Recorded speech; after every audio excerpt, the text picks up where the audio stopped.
On the left is a woman whose husband was killed by the Basque militant separatist group ETA. On the right, a woman whose brother was a member of ETA.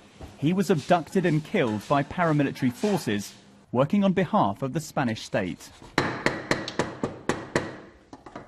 Now they're friends. Hola, Mari Carmen. ¿Qué tal, guapa? They're working together to heal the scars of the past. They shot him with one bullet in the head. At first you feel anger. You have so many questions. Why? For what?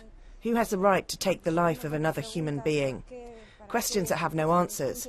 My husband paid with his life just for thinking differently.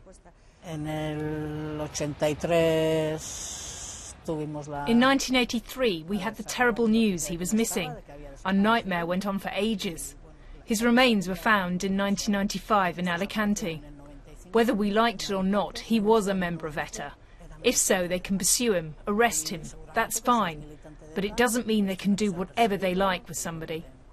The bomb exploded in the underground car park of a crowded supermarket, causing widespread panic amongst shoppers.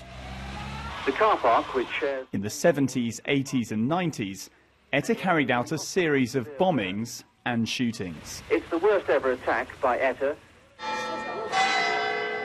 In many ways, the Basque Country has moved on. This is a relatively prosperous part of Spain, which has weathered the economic crisis better than most. ETA called a ceasefire 2 years ago, and the group is increasingly irrelevant. Many of its members are in prison.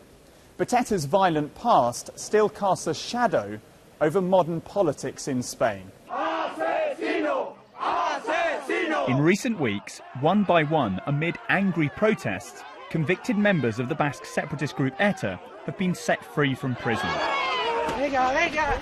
after a ruling by the European Court of Human Rights. Some, though, who have studied and written about the Basque Country and ETA believe it could help the peace process move on.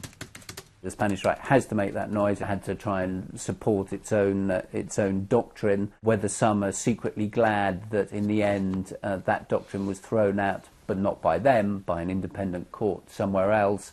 I suspect, frankly, that some of them are, but they can't say it publicly. Some people in the Basque Country are working to slowly reconcile the damage caused in the past.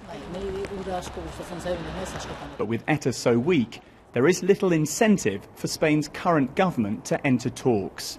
And publicly, at least, government ministers only talk about destroying what most people in Spain consider a terrorist group. Tom Burridge, BBC News, in the Basque Country.